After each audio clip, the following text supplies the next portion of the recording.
बच्चों हम पढ़ने जा रहे हैं लॉ ऑफ कांस्टेंट प्रोपोर्शन और डेफिनेट प्रोपोर्शन। इसमें क्या बताया गया है कि दो एलिमेंट मिलके, दो या दो से ज्यादा एलिमेंट मिलके जब कोई कंपाउंड बनाते हैं तो उस कंपाउंड में उन एलिमेंट्स का बाय वेट रेशियो फिक्स होता है। मतलब ये है कि जैसे मान लीजिए हम लोग बात करते हैं H2O की, इसमें दो एलिमेंट हैं, दो से ज्यादा भी हो सकते हैं, कोई भी कंपाउंड हो। तो अब इसमें जो हमने एग्जांपल लिया उसमें दो एलिमेंट है, हाइड्रोजन और ऑक्सीजन। इसमें हाइड्रोजन का वेट, एक हाइड्रोजन का एटॉमिक मास 1 होता है तो दो का क्या हो गया 2 हो गया, एक ऑक्सीजन का 16 हो गया। इनमें हाइड्रोजन और ऑक्सीजन का बाई वेट रेशियो क्या हो गया 1:8। क्या हो गया 1:8। तो हाइड्रोजन और ऑक्सीजन का बाई वेट रेशियो हो गया 1:8।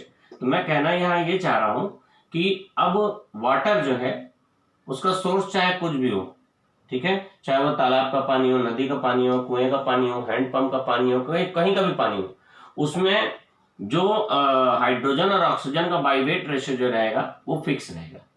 तो लॉ ऑफ कांस्टेंट प्रोपोर्शन या डेफिनेट प्रोपोर्शन में क्या बोला गया कि जब दो या दो से ज्यादा एलिमेंट मिलकर कोई कंपाउंड बनाते हैं तो उस पर्टिकुलर कंपाउंड में जो डिफरेंट एलिमेंट्स हैं उनका बाई वेट रेशियो फिक्स होता है, चाहे उनका सोर्स कुछ भी हो या किसी भी मेथड से उसको बनाया जाए। ठीक, अब जैसे एक और बात बताता हूं। मान लीजिए कार्बन ऑक्सीजन के साथ रिएक्ट करके CO2 बना है, ठीक, और दूसरा CH4 को मैं, मतलब इसको मीथेन बोलते हैं, इसको मैं जलाया ऑक्सीजन के प्रेजेंस में, तो इससे CO2 बना और वाटर बना। ठीक है, 2 और 2 ये। तो अब चाहे मैं कार्बन को डायरेक्ट ऑक्सीजन के साथ रिएक्ट करके CO2 बनाऊं या CH4 से CO2 बनाऊं, ये दो अलग अलग मेथड से CO2 बना है, पर इन दोनों ही मेथड्स में जो कार्बन और ऑक्सीजन का बाई वेट रेशियो रहेगा वो सेम रहेगा, फिक्स रहेगा।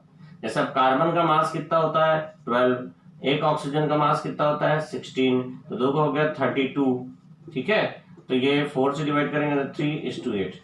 तो 3:8 आपको यहाँ पर जो CO2 बना है उसमें भी आप कार्बन और ऑक्सीजन का यही रेशियो मिलेगा, और इससे जो CO2 मिला उसमें भी कार्बन और ऑक्सीजन का यही रेशियो मिलेगा। तो यही चीज मैं आपको बताना चाह रहा हूं कि जब कोई दो या दो से ज्यादा एलिमेंट मिलकर कोई कंपाउंड बनाते हैं तो उस कंपाउंड में जितने भी एलिमेंट्स हैं उनका बाई वेट रेशियो फिक्स होता है, चाहे वो किसी भी मेथड से बनाया जाए या इसका कोई भी सोर्स हो। इसको लोग बोलते हैं लॉ ऑफ कांस्टेंट प्रोपोर्शन या लॉ ऑफ डेफिनेट प्रोपोर्शन। पर ये जो लॉ है इसका कुछ लिमिटेशन है। लिमिटेशन क्या है? लिमिटेशन ये है कि यदि हम लोग आइसोटोप्स के बारे में बात करें, देखिए इसीलिए मैंने आपको पहले आइसोटोप के बारे में बताया कि अगर मैं आइसोटोप बोलता और मान लीजिए किसी को नहीं मालूम रहता, वैसे आप छोटी क्लासेस से पढ़ते आ रहे हैं, तो अभी जो मैं इसका लिमिटेशन बताने वाला हूं आपको समझ में नहीं आता। सुनिए कि ये लॉ जो है आइसोटोप्स के लिए काम करनी, कैसे काम करनी वो सुनिए। जैसे मान लीजिए अब CO2 मिला हमको, ठीक है, CO2 अब हमको दो सोर्स से मिला, अलग अलग सोर्स से। अब कार्बन का वेट होता है 12, ऑक्सीजन का होता है 32, 16 होता है तो दो ऑक्सीजन का 32, तो इतना आना चाहिए।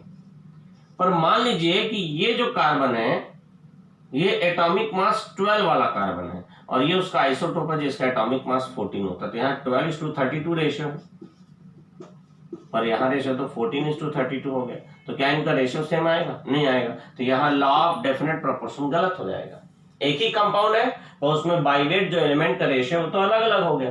तो अगर आप लॉ ऑफ डेफिनेट प्रोपोर्शन या कांस्टेंट प्रोपोर्शन यूज कर रहे हैं, वहां किसी चीज को प्रूव करना चाह रहे हैं, तो उसमें आइसोटोप्स सेम होना चाहिए। अगर अलग अलग आइसोटोप आप यूज कर लेंगे तो वहां लॉ ऑफ डेफिनेट प्रोपोर्शन काम नहीं करता, वो इस केस में फेल हो जाएगा। ठीक, दूसरी बात, हम लोग ये बोले कि कोई एक पर्टिकुलर कंपाउंड है, उस कंपाउंड में जो डिफरेंट एलिमेंट्स हैं उनका बाई वेट रेशियो फिक्स होता है। एक पर्टिकुलर कंपाउंड में जो डिफरेंट एलिमेंट्स हैं उनका बाई वेट रेशियो फिक्स होता है, ऐसा अपन बोले।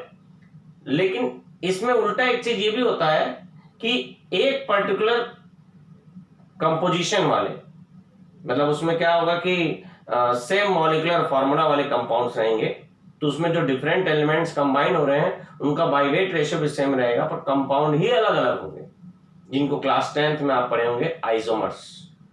तो अब होता यह है, जैसे मान लीजिए C2H6O, अब इसमें कार्बन, हाइड्रोजन और ऑक्सीजन कार्बन का वेट होता है 12, 2 कार्बन का होगा 24, हाइड्रोजन का 1, तो 6 हाइड्रोजन का 6 और इसका 16, तो 24 कार्बन, 6 हाइड्रोजन और 16 ऑक्सीजन।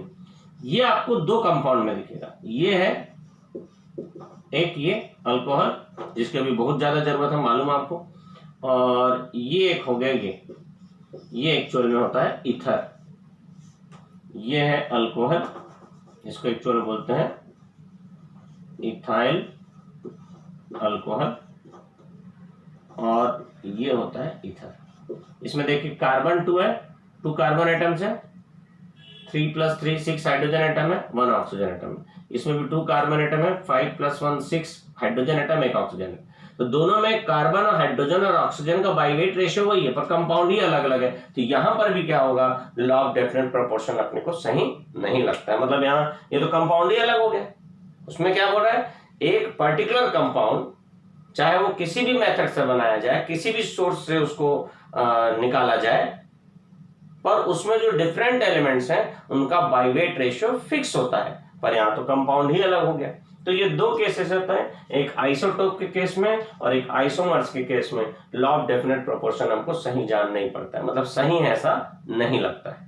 ठीक है, आइसोटोप के केस में लगता है कि लॉ ऑफ डेफिनेट प्रोपोर्शन सही नहीं है, और आइसोमर्स के केस में, क्योंकि इसमें कंपाउंड ही अलग अलग हो जाए। ये हो गया law of definite proportion. Next है लॉ ऑफ मल्टीपल प्रोपोर्शन। ये सब है लॉ ऑफ केमिकल कॉम्बिनेशन।